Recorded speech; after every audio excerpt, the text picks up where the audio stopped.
ఏంటంట? మధురము. ఏమిటి?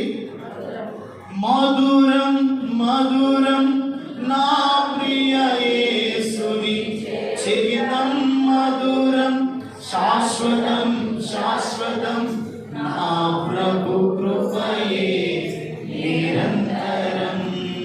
మన దేవుడు ఎటువంటి వాడు? మధురం. ఇంతకాలము మధురమైన అనుభవాల్లో నడిపించలేని స్థితిలో ఉన్నట్లయితే ఈరోజు ఒక సార్వత్రిక సంఘముగా దేవుడు త్వరగా రాబోతున్నాడు. మన జీవితాల్లో ఎన్నో మారాని అనుభవాలు ఉన్నాయి. ఎన్నున్నాయి? మారాని చేదైన అనుభవాలు మనలో ఉన్నాయి. ఈ మాసము చివరిలో దేవుడు మన జీవితాలను మధురాతి మధురముగా మార్చునుగాక. ఎలాగ మారుస్తాడైనా? మధురాతి మధురముగా. అందుకనే జ్ఞాని అయిన సొలొమోను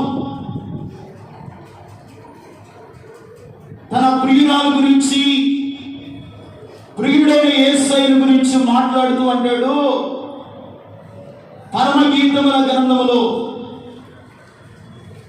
సర్వాధికారి అయిన దేవునితో దేవుడు మాట్లాడుతున్నటువంటి ఒక చక్కని వాక్య భాగాన్ని మనం చదువుకున్న పరమగీతముల గ్రంథము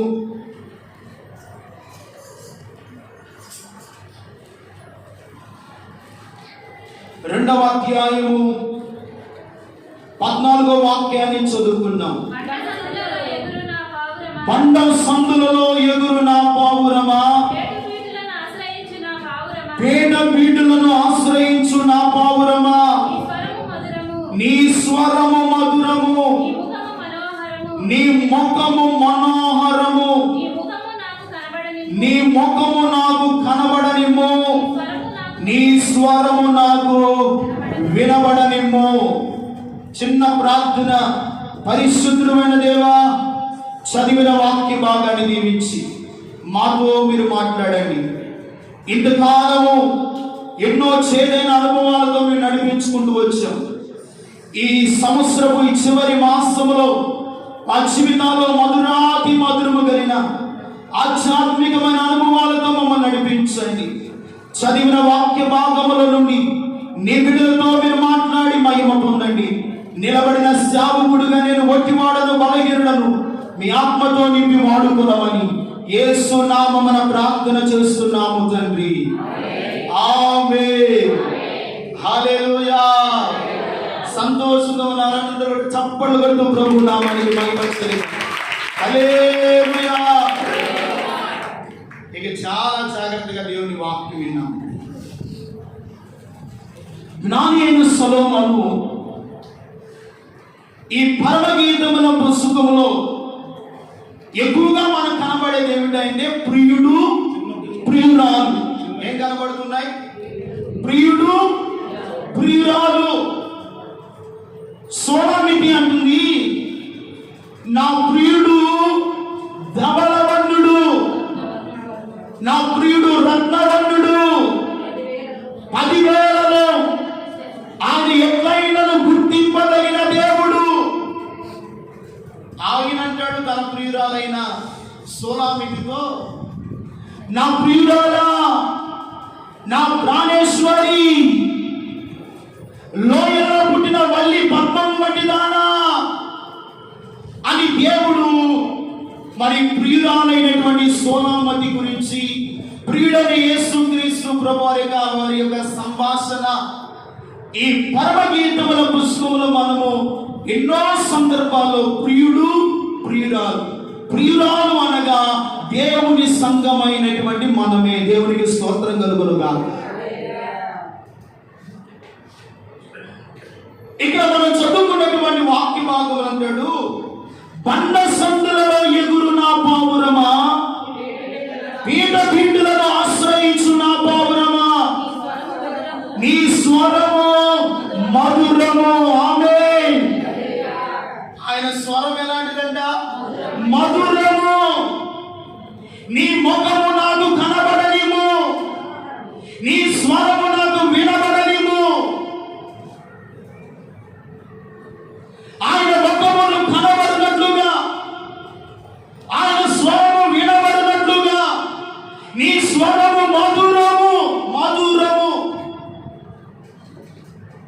ఆయన స్వరం ఎలాంటిదంట? మధురమైనది. ఈరోజున దేవుని మందిరానికి వచ్చాం. నీ స్వరము నాకు వినబడనిమ్ము, నీ ముఖము నాకు. ఎంతకాలమైందో దేవుని సన్నిధిలో మన ముఖం కనబడి, ఎంతకాలమైందో దేవుని సన్నిధిలో మన స్వరము వినబడి, ఎంతకాలం అవుతుందో ఆయన మధురమైన స్వరమును విని. ఆలోచిస్తున్నారా? ఎంతకాలం అయింది? ఈరోజున మనము ఒక మధురమైన అనుభవాలలో, ఒక ఆధ్యాత్మికమైన జీవితంలో దేవునితో కలిసి మనము ప్రయాణము చేయాలి అంటే మధురమైన ఆయన స్వరం మనం వినాలి. దేవుని స్తోత్రం కలుగునుగా. ఎవరి స్వరం వినాలంట? ఆయన స్వరము వినాలి. అందుకని నీ స్వరము మధురము. ఈ పరమగీతముల గ్రంథము చాలా ఆధ్యాత్మికమైనటువంటి విషయాలతో, పరసంపన్నమైనటువంటి ఆత్మీయ మర్మయుక్తమైనటువంటి విషయాలు పరిశుద్ధాత్మ దేవుడు జ్ఞాని అయిన సొలొమోను ద్వారా దేవుడు ఈ పుస్తకాన్ని పొందుపరచడానికి గల కారణము నేటి క్రైస్తవ సంఘానికి ఎంతో అవసరమైన విషయాలు దేవుడు ఈ లేఖనాలు రాయించి వచ్చాడు. దేవుని స్తోత్రం కలుగునుగా. ఇంకా మనము బాలయేసుడికి ఉరియాలు కట్టి పుట్టాడని ఊపడం కాదు. దేవుడు రాబోతున్న సమయము, ఆసన్నమవుతున్న దినాల్లో ఉన్నాం. హల్లెలూయా. ఒక సార్వత్రిక సంఘముగా, వధువు సంఘముగా ఆధ్యాత్మికమైన మధురమైన అనుభవాలు, మధురమైన ఆధ్యాత్మికమైన జీవితము మనము సంపాదించాలని దేవుడు ఆశపడుతూ ఉన్నాడు. అందుకనే నీ స్వరము మధురము.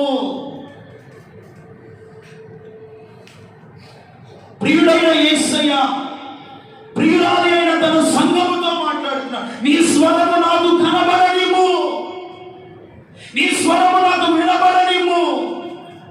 పంట సందులలో ఎదురు నా పావురమా, పీడ బిడ్డలను ఆశ్రయించు నా పావురమా.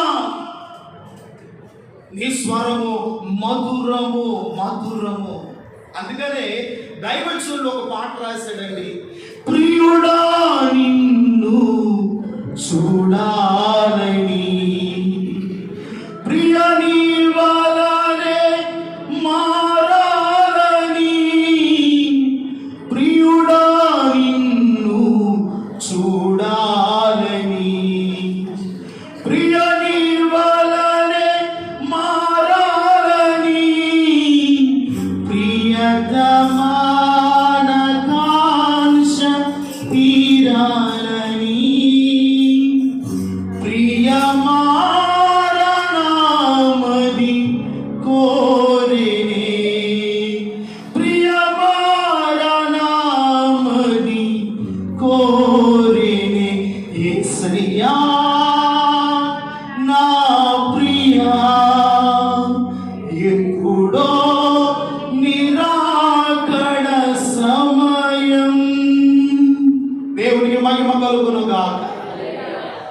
అందుకని భక్తులు ప్రియుడా నిన్ను చూడాలని, ప్రియ నీ వలనే మారాలని, ప్రియతమాన కాంక్ష తీరాలని దైవజనుడైన భక్తులైన యేసన్న గారు చక్కని పాట రాశారు. అందుకని యేసు ప్రభు వారు ఆయన సంఘానికి ఎలాగున్నాడంటే ప్రియుడుగా ఉన్నాడు. మనం ఆయనకి ఎలాగున్నామంటే ప్రియమైన వధువు సంఘముగా ఉన్నాము. దేవుని స్తోత్రం కలుగునుగా. అందుకని ప్రభు అంటాడు, ఆత్మయు పెళ్లి కుమార్తెయు ఎక్కి ఇక్కడికి రమ్ము అని పిలుస్తున్నాడు. ఎవరిని పిలుస్తున్నాడు? ప్రకటన గ్రంథంలో ఆత్మయు పెళ్లి కుమార్తెయు ఇక్కడికి ఎక్కి రమ్ము.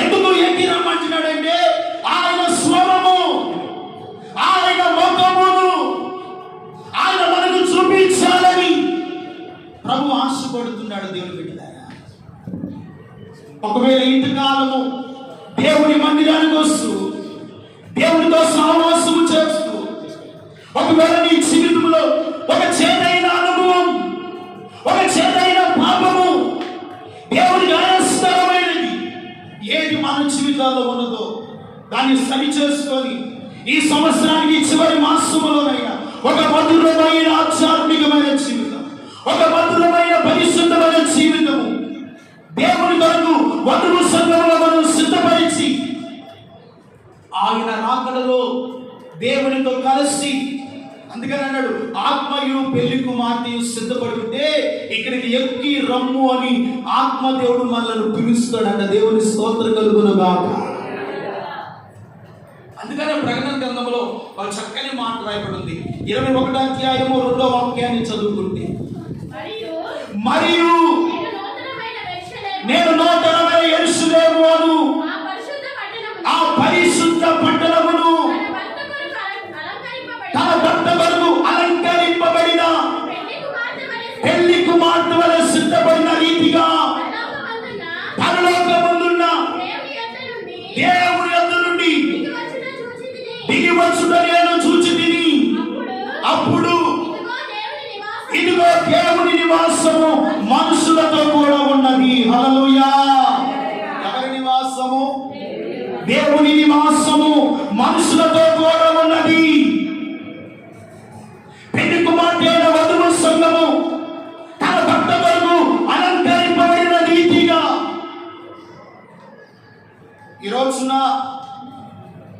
ఒక మధురమైన జీవితాన్ని మనము జీవించాలి అంటే దేవుడు మన జీవితాల్లో కోరుతుంది.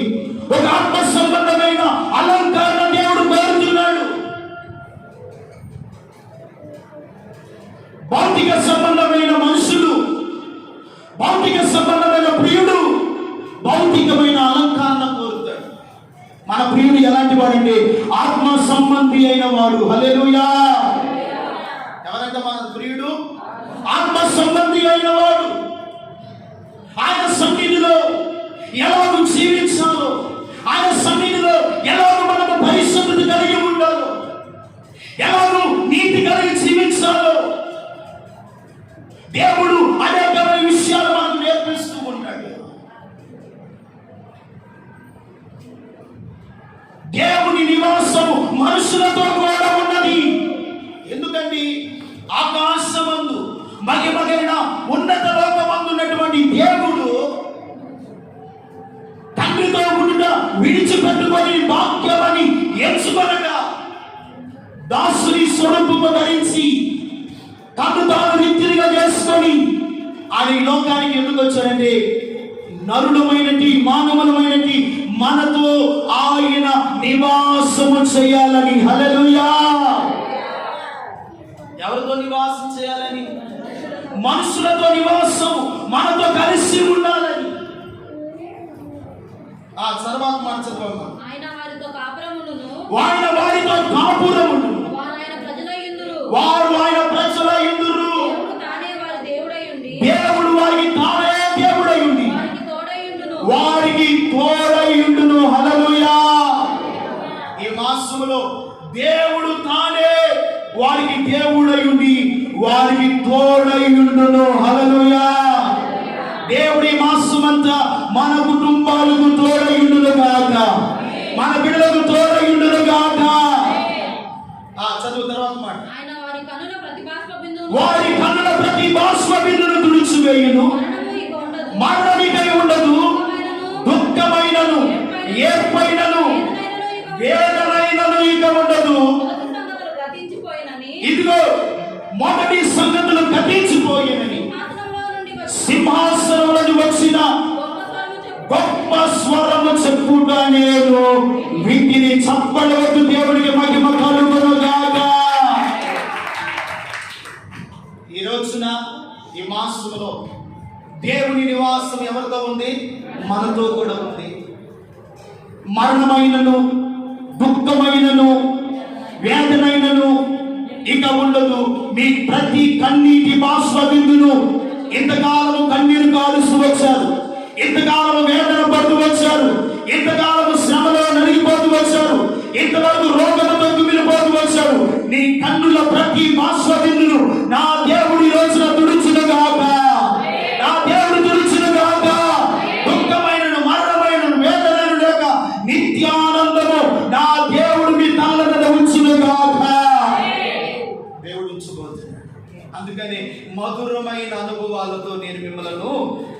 నడిపించబోతున్నాడు. ఆ నడిపించాలి అంటే మన ముఖం ఆయనకు కనబడాలి, మన స్వరం ఆయనకు వినబడాలి.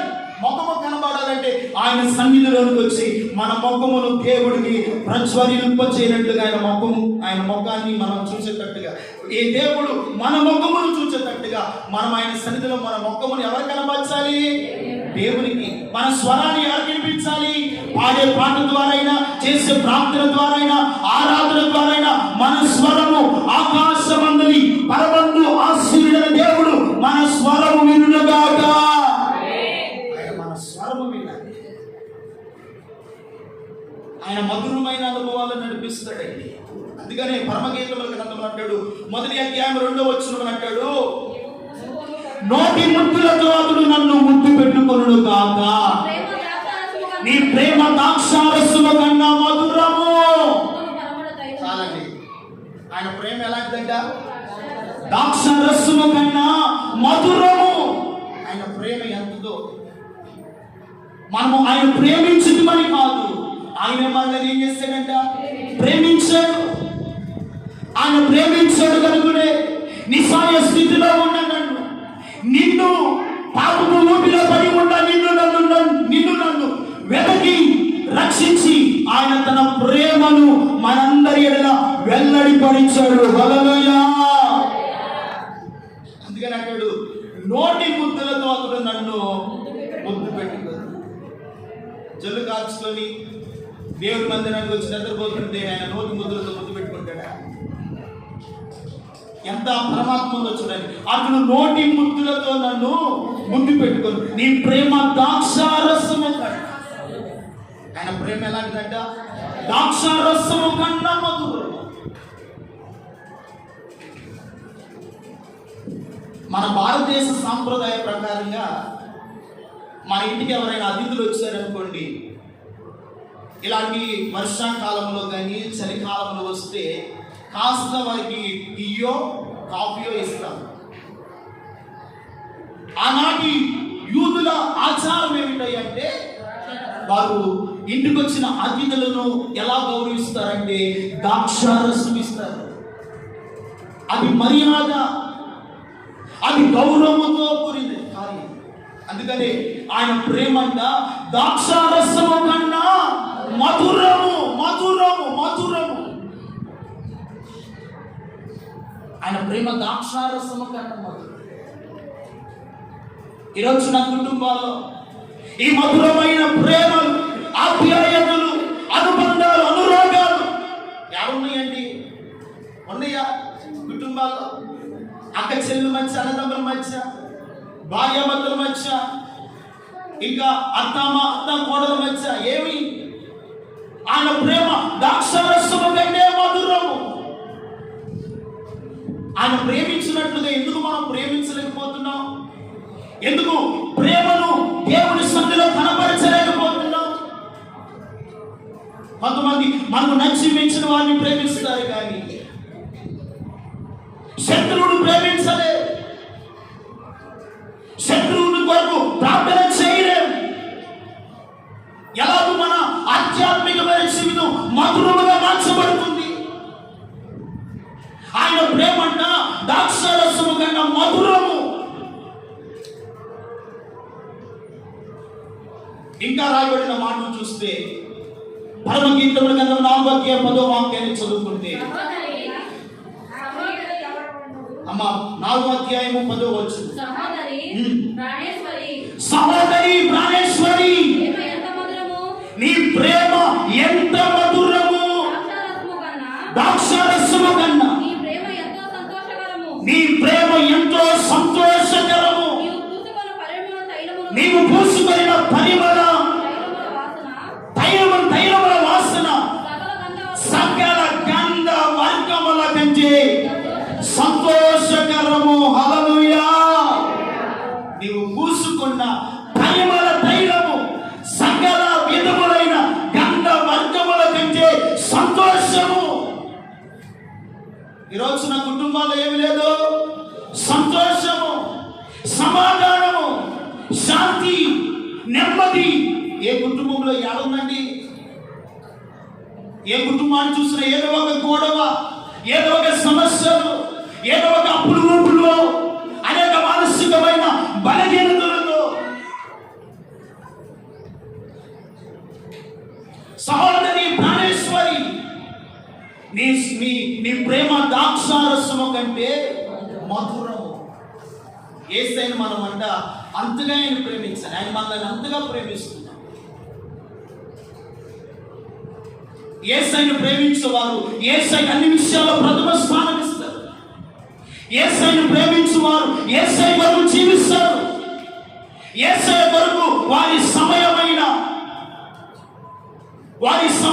వారి దినచర్య అయిన యేసయ్య కొరకు ఖర్చు అయిపోతారు. యేసయ్యను ప్రేమించుకున్నారు. యేసయ్యను ప్రేమించకుండా ఏదో నోటి మాటలతో నేను నిన్ను ప్రేమిస్తున్నానయ్యా అన్నంత చెప్పుకున్న మాత్రాన దేవుడు ఊరుకోడు. దేవుడు ఊరుకోడు. ఆయన ప్రేమ మరణం కంటే బలమైనది. ఆయన ప్రేమ ఎంత విలువైనది. ఆయన ప్రేమ అగాపే ప్రేమ. హల్లెలూయా.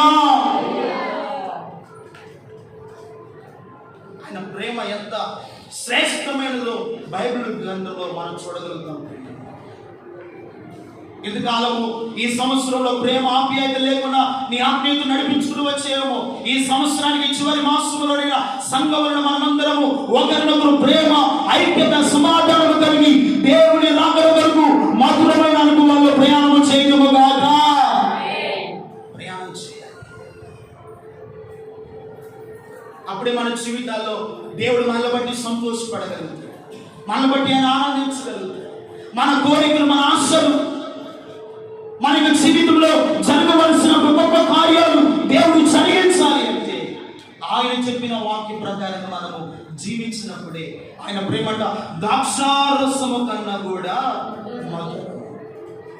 ఒకనాడు ఇశ్రాయేలు ప్రజలు 435 సంవత్సరాల ఐగుప్తు చెరలో ఉన్నారు. వారు బయలుదేరారు. వారికి ఎదురైంది ఏమిటి? ఎర్ర సముద్రం ఏదైతే పాయగా తీర్చాడు, చక్కని హైవే రోడ్ వేసాడు. దేవుడు అందరికీ వారిని నడిపించాడు. అరణ్యంలో వారు ప్రయాణం చేస్తుంటే ఎన్నో సనుగులు, సంశయాలు ఎదురైంది. వారు ప్రయాణము చేస్తూ ఒక ప్రాంతానికి వచ్చారు. ఆ ప్రాంతము పేరే మారా. ఏమిటంట? మారా. ఆ మారాలో ఉన్నటువంటి నీళ్లు చేదుగా ఉన్నాయి.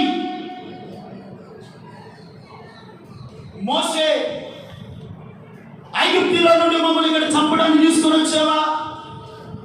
ఈ ఆహారం తినలేకపోతున్నాం, ఈ నీళ్లు చూస్తే చేదుగా ఉన్నాయి,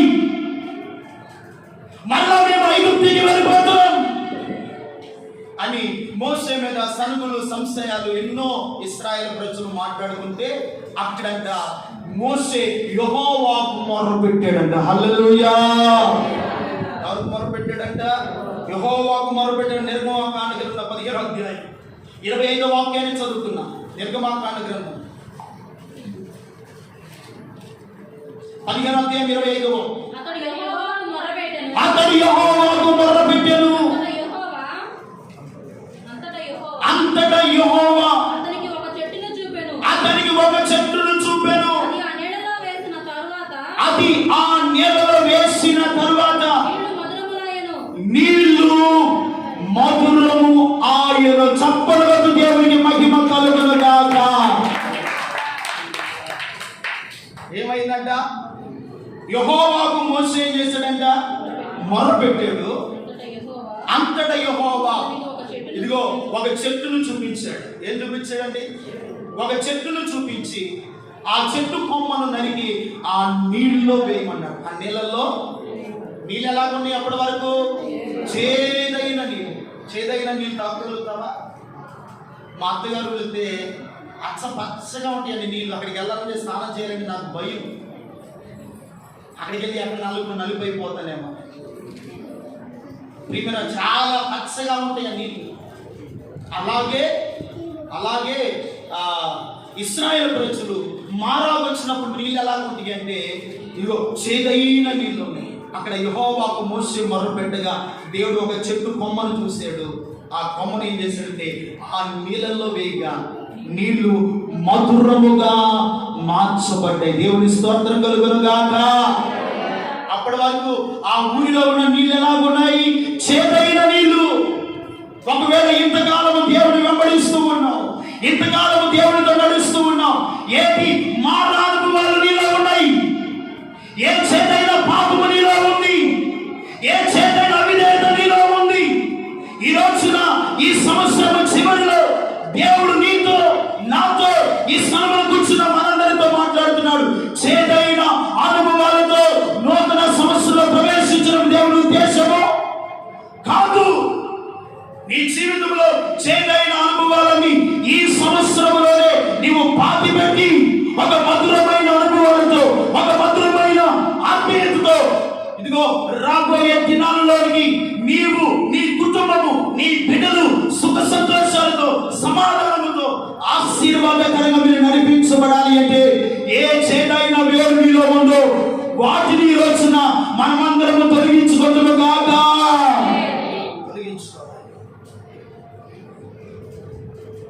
చేదు మనలో ఉంటే కష్టాలు ఉంటాయి, పాపము మనలో ఉంటే వేదన మనం వెంటాడుతుంది, బలహీనతలు మనం వెంటాడుతాయి, ఇరుకు ఇబ్బంది మనల్ని వెంటాడుతూనే ఉంటాయి. ఈ రోజున ఇశ్రాయేలు ప్రజలకు మారాని అనుభవాలు ఎదురైనవి. అక్కడ దేవుని మీద సంగుళ్ళు, గొనుగుళ్ళు, సంశయాలు, నాయకుడైన మోషేకు విరోధమైన మాటలు వారు మాట్లాడుతుండగా మోషే మారు మాట్లాడకుండా యెహోవాకు మొర్రపెట్టాడంట. హల్లెలూయా. ఎప్పుడైతే యెహోవాకు మొర్రపెట్టాడో దేవుడు ఒక చెట్టు కొమ్మను చూపించి ఆ నీటిలో ఈ కొమ్మను నీవు వేయి. ప్రియమైన వాళ్ళరా, ఇదిగో మన హృదయంలో ఏ చేదైన వేరు మనలో మొలిసి ఉందో ఆ చేదైన అనుభవాలను తీసివేయడానికి ఆ చెట్టు కొమ్మ ఎవరో కాదు మన ఆరాధ్య దైవమైనటువంటి మన యేసు క్రీస్తు ప్రభుల వారి చప్పట్లు కొడుతూ దేవునికి మహిమ కలుగును గాక. ఆ చెట్టు కొమ్మ ప్రభు అయిన యేసు క్రీస్తు వారు. ఎలాగంటే యెషయా గ్రంథంలో ఆయన లేత మొక్క వలె, ఎండిన భూమిలో మొలిసిన మొక్క వలె ఆయన పెరిగాడు అని అంటాడు. యెషయా అంటాడు, యెషయా మొక్కలో నుండి ఒక చిగురు పుట్టాడు. ఈ రోజున దేవుని నివాసము మనుషులతో కూడా ఉండాలని, మనతో సహవాసము చేయాలని ప్రియుడైన యేసయ్య వధువు సంఘమైన మనలను తన రాకడలో సిద్ధపరచుకొని తీసుకొని వెళ్ళాలని, ఆత్మయు పెళ్లి కుమార్తెయు ఇక్కడికి ఎక్కి రమ్మని ఆయన పిలవడానికి గల కారణము మన జీవితాల్లో ఉన్నటువంటి చేదైన అనుభవాలు తొలగించడానికి ఒక చెట్టు కొమ్మగా యేసయ్య మన కొరకు ఆయన ఈ లోకానికి వచ్చాడు. దేవుని స్తోత్రం కలుగును గాక. దేవుని బిడ్డలారా ఆలోచించాలి. మన జీవితాల్లో ఎన్నో చేదైన అనుభవాలు లేవండి. పైకి చూస్తానికి బాగానే కనపడుతున్నాం, లోపల హృదయంలో ఉన్న బాధ ఎవరికి తెలుసు? అనుభవించే వారికి ఆ బాధ కష్టం తెలుసు. పైకి నవ్వుతూ కనబడుతున్నావు, ఎన్నో సమస్యలు, ఎన్నో బాధలు, ఎన్నో ఇక్కట్ల మధ్య బాధలు గొంతులోనే మింగుకొని ఎవరికి చెప్పుకుంటే ఎలాగుంటుందో, ఎలాగో మనను తక్కువగా చూస్తారో, ఎగతాళి చేస్తారని ఎన్నోసార్లు బాధలు మింగుకొని బ్రతికిన దినాలు లేవా? చెప్పండి. ఎన్నో చేదైన అనుభవాలతో నడిపించబడిన జీవితాలు లేవా? ఈ రోజున ఒక మధురమైన అనుభవాలు, ఒక మధురమైన జీవితముతో మనం నడిపించబడాలని దేవుడు ఆశపడుతున్నాడు. ఆనాడు రొట్టెల వీళ్ళు విడిచిపెట్టింది నయోమి రొట్టెల వీళ్ళు విడిచిపెట్టి మోయాబు దేశానికి వెళ్ళింది. అక్కడ నయోమికి మారాని అనుభవాలు ఎదురైనవి. చేదైన అనుభవాలు. భర్తను కోల్పోయాడు, ఇద్దరు కుమారులు పోగొట్టుకుంది, ఇద్దరి కోడలు ఎదురాలైపోయారు. అందరూ నయోమి అంటుంటే నన్ను నయోమి అనొద్దు, నన్ను మారా. అయితే వాళ్ళ సమయం రానే వచ్చిందండి. ఎంత మారా అనుభవాలు ఉన్న నయోమి నడిపించబడుతుందో మళ్ళా రొట్టెలు ఇంటికి వెళ్ళింది. అక్కడ కాలు మోపింది, యెహోవాకు ప్రార్థన చేస్తుంది. తన స్థితిని, తన గతిని మార్చి నయోమి దేవుడు తన జీవితాన్ని మధురాతి మధురముగా తన కోడలైన రూతుతో కలిసి సంతోషముతో, సమాధానముతో, ఆనందముగా గడిపే భాగ్యాన్ని దేవుడిచ్చాడు. దేవుని స్తోత్రం కలుగును గాక. నీ జీవితాల్లో కూడా ఎంతకాలం అని చేదైన అనుభవం, ఎంతకాలం అని పాపంలో ఉంటావు, ఎంతకాలం అని లోకముతో పెనవేసుకొని ఉంటావు, ఎంతకాలము తుచ్చమైన అభిలాషకు లోబడి. ఈరోజున అనేక మంది యమనస్తులండి తుచ్చమైన ప్రేమలని విచ్చలవిడిగా జీవిస్తూ తల్లిదండ్రుల మాట వినకుండా అవిధేయులైపోయి చివరికి తల్లిదండ్రులు పన్నెలు మిగిల్చే మిగిలిన లోకంలో చాలా మంది ఉన్నారు. తుచ్చమైన కోరిక, తుచ్చమైన పాపానికి వెంటాడు పరుగులెత్తుతూ ఉన్నారు. ఆ పరుగులు కిందగా నరకానికి వీల్చుకొని వెళ్తుంది. ఈరోజు భయం లేదు, భక్తి లేదు, విశ్వాసం లేదు, ప్రార్థన లేదు, సంఘ సహవాసం లేదు. అందుకని ఈ రోజున కుటుంబాల్లో వేదన మిగిలిస్తామన్నారు, కన్నీల మధ్యలో ఉంటున్నారు తల్లిదండ్రులు, దుఃఖాన్ని అనుభవించుతున్నారు. కారణము తుచ్చమైన కోరికలకు, తుచ్చమైన శరీరాశలకు లోనైపోతున్నారు. అందుకని ఈ చేదైన అనుభవాలతో మనము ఇదిగో ఈ మాసంలో ప్రవేశించడం దేవుడి ఉద్దేశం కాదు. మన జీవితము ఒక మధురాతి మధురముగా మార్చాలని దేవుడు ఇష్టపడుతున్నాడు. ఒక రోజు యేసు ప్రభు వారు ఒక వివాహానికి పిలువబడ్డాడండి. ఎవరు ఎక్కడికి పిలువబడ్డాడు? వివాహానికి పిలువబడ్డాడు. యేసయ్యతో పాటు యేసయ్య తల్లి, యేసయ్య 12 మంది శిష్యులు వివాహానికి వెళ్ళారు. మనకు తెలిసిన సందర్భమే. గలిలయలోని కానా అనే ఊరిలో ఒక వివాహమునకు యేసు ప్రభు వారు పిలువబడ్డారు.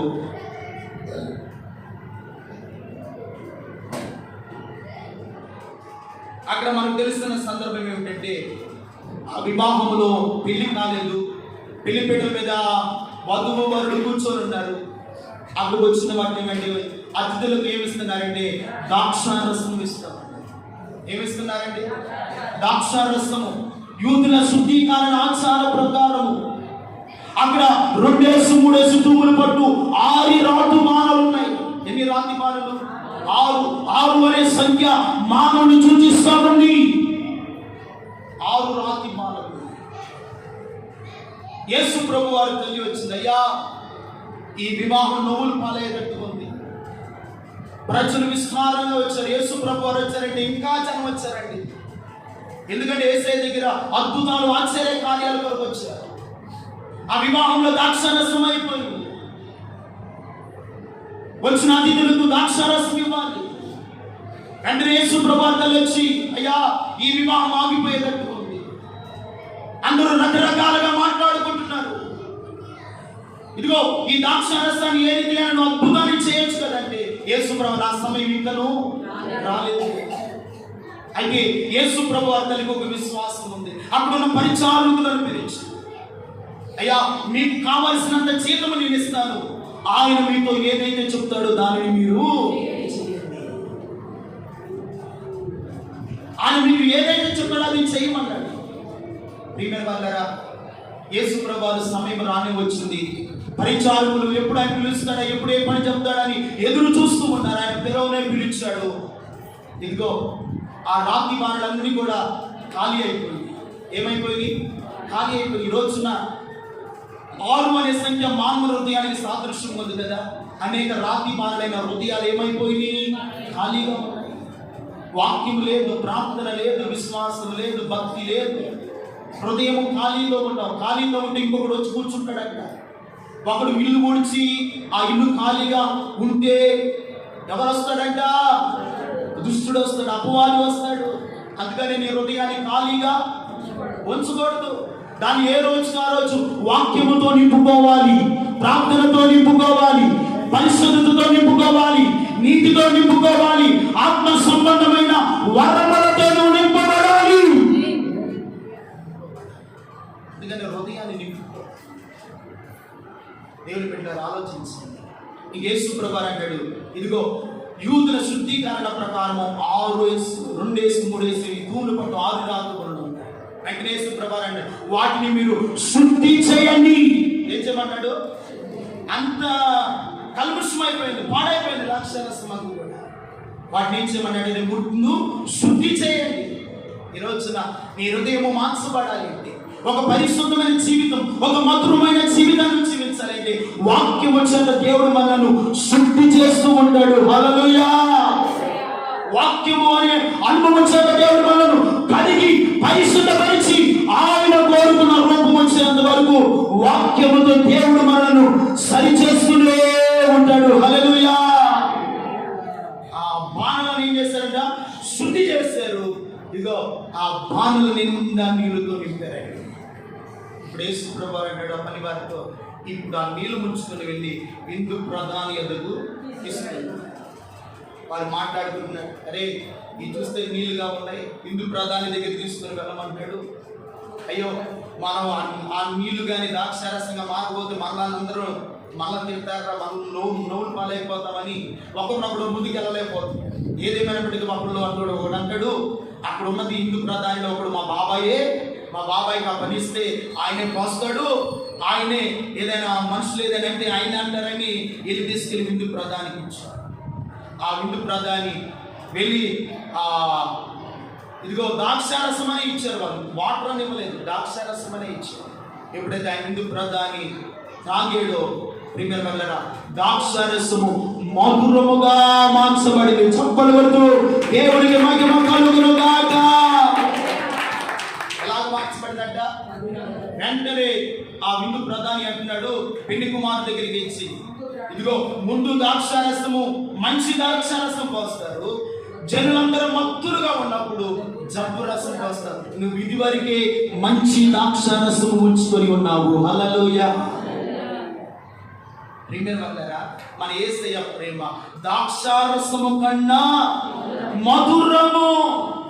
యేసయ్య అంట కానానే ఊరిలో ఆ మొదటి సూచక్రియ చేసి ఆయన మహిమను, అదిగో ఆ గలిలయ ప్రాంతమంతా కూడా ఆయన మహిమను కొనియాడారు. దేవుని స్తోత్రం కలుగును గాక. ఆయన మహిమను కొనియాడారు. నీ జీవితంలో నీ హృదయం అనే బాణలు ఖాళీగా ఉండకూడదు. ఒక మధురమైన జీవితము నువ్వు జీవించాలంటే మారా అనుభవాలను ఉండకూడదు. ఎంతకాలము మారా అని అనుభవంలో ఉన్నావు, ఎంతకాలము పాపములో ఉన్నావు, ఎంతకాలము లోకముతో పెనవేసుకొని ఉంటావు. ప్రభువు రాబోతున్నాడు, వధువు సంగముగా ఆయన మనల్ని సిద్ధపరచున్నట్లుగా. అందుకనే నీ ముఖము నాకు కనబడనిమ్ము, నీ స్వరము నాకు వినబడనిమ్ము. నీ స్వరము మధురాతి మధురము. ఆయన స్వరం ఎలాంటిదంట? మధురాతి మధురం, మధురాతి మధురం. కాబట్టి దేవుని బిడ్డరా, ఆనాడు ఇశ్రాయేలీయులు చేదైన మారాని దగ్గరికి వెళ్ళారు.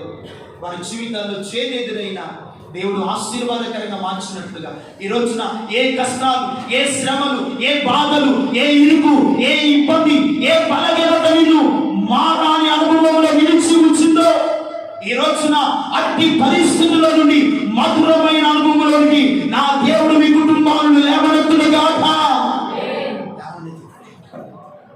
ధైర్యంగా దేవుని కొరకు బ్రతుకు, దేవుని కొరకు జీవించు. కాబట్టి దేవుని బిడ్డలారా, మన జీవితాల్లో ఆయన ప్రేమ ద్రాక్షారసము కన్నా మధురం. చివరిగా ఒక మాట చెప్పి నేను ముగిస్తాను. ఆదికాండ గ్రంథము 49వ అధ్యాయము 20వ వాక్యాన్ని మనం చూస్తే, ఆశేరునొద్ద శ్రేష్టమైన ఆహారము కలదు. ఏమిటమ్మా? రాజులకు తగిన మధుర పదార్థములను అతడు ఇచ్చును. దేవునికి మహిమ కలుగును గాక. యాకోబు ఎంతమంది కుమారులు? 12 మంది కుమారులు. 12 మందికి వారి పేరును బట్టి నువ్వు భవిష్యత్తులో ఏమి కాబోతున్నావో, భవిష్యత్తులో నువ్వు ఎలా ఉండబోతున్నావో ఒక్కొక్క పేరును బట్టి యాకోబు బిడ్డలను ఏం చేశాడంట? ఆశీర్వదించాడంట. ఆశీర్వదించినప్పుడు ఆశీర్వద శ్రేష్టమైన ఆహారము కలదు, రాజులకు తగిన మధుర పదార్థములు. రాజులు ఎటువంటి పదార్థాలు తింటారు? మనలాంటి పంచరు పప్పు వేసుకుని తింటారండి. రాజులు తినే ఆహారం ఎలా ఉంటుంది? రాజులు తినే ఆహారము అన్ని ఐటమ్స్ ఉంటాయి. చికెన్ కర్రీ, చికెన్ బిర్యానీ, రకరకాల భోజన పదార్థాలు ఉంటాయి. రాజులకు తగిన మధుర పదార్థములు అతడు ఇచ్చును. ఎటువంటి పదార్థములు అంట? రాజులకు తగిన మధురమైన పదార్థములు. నిన్న శుక్రవారం నా పొదిలేనండి, అక్కడ మధురమైన పదార్థాలు, చికెన్ దమ్ బిర్యానీ అన్ని పెట్టారు. తినాలంటే ఇంటి ఏమైందో ప్రసాదాన్ని ఫోన్ చేసి, అన్న ఎన్ని పెట్టారనంటే ఏమైంది తిని పాస్ గారు. ఒకవైపు భయం, అయ్యో ఇంతేమైందండి. ప్రీమియర్ వాళ్ళరా మళ్ళా వైట్ రైస్ వేయించుకొని పెరుగు కొద్దిగా సాంబార్ వేసుకొని తిని ముగించారు. ప్రీమియర్ వాళ్ళరా మధురమైన భోజన పదార్థములు అతని యొద్ద దొరుకును. ఆశ్చర్యం వద్ద శ్రేష్టమైన ఆహారం. ఆ శ్రేష్టమైన ఆహారం ఏమిటో తెలుసా? దేవుని వాక్యమనే ఆహారము. హల్లెలూయా! శ్రేష్టమైన ఆహారం దేవుని యొక్క వాక్యం అనే ఆహారం. అందుకని యెషయా గ్రంథం 30 అధ్యాయము 23, 24 వచనాన్ని చూస్తే,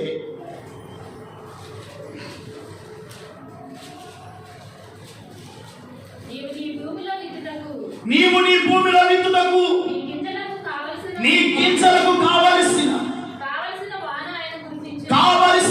ఆయన కురిపించును. భూమి రాబడిన ఆహార ద్రవ్యములు ఇచ్చును. అది విస్తారమైన రసములు గలదై. ఆ దినమున నీ పశువులు విశాలమైన గడ్డి బిడలను మేయును. భూమిని సేద్యము చేయు ఎడ్లను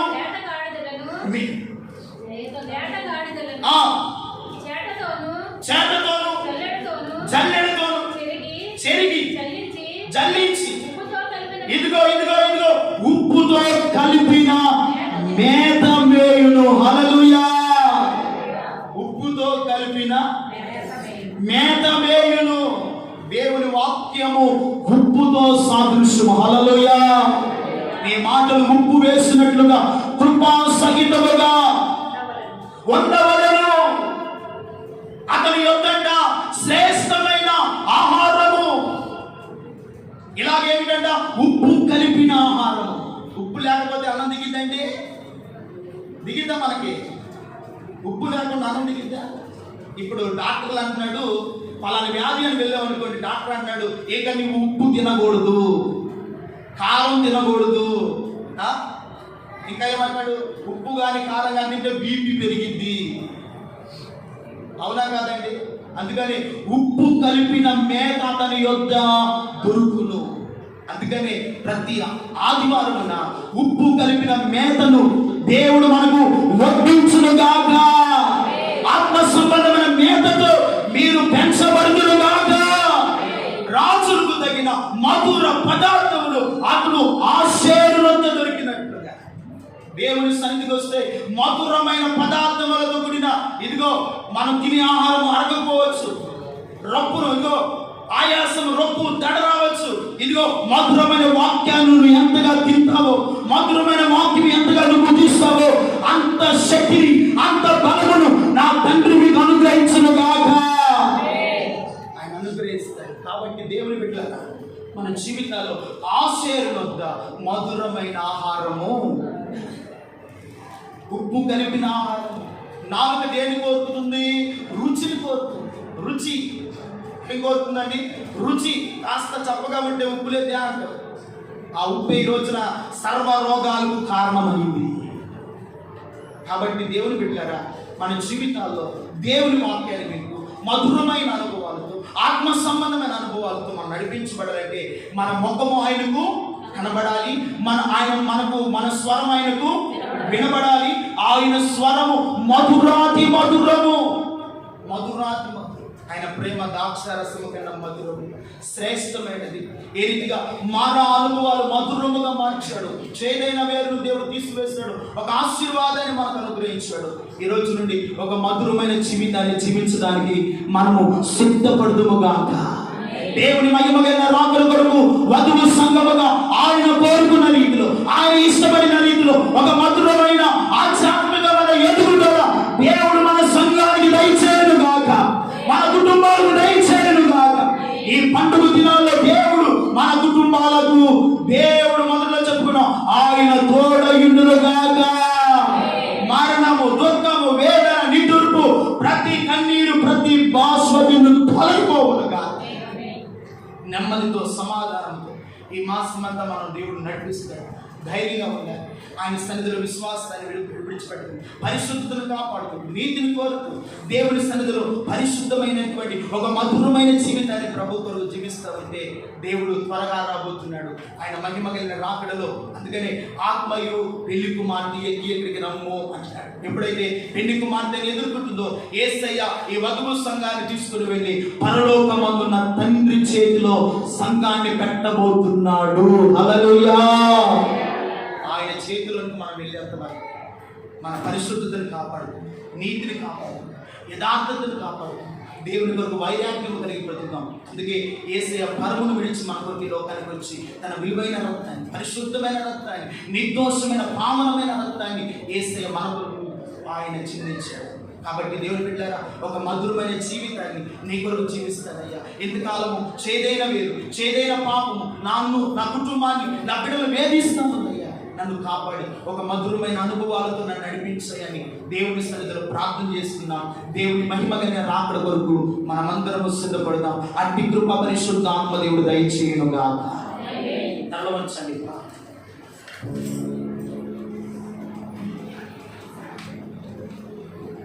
ఒక చిన్న ప్రార్థన దేవుని సన్నిధిలో. ప్రియమైన సహోదరి, సహోదరులు, పండు సందులలో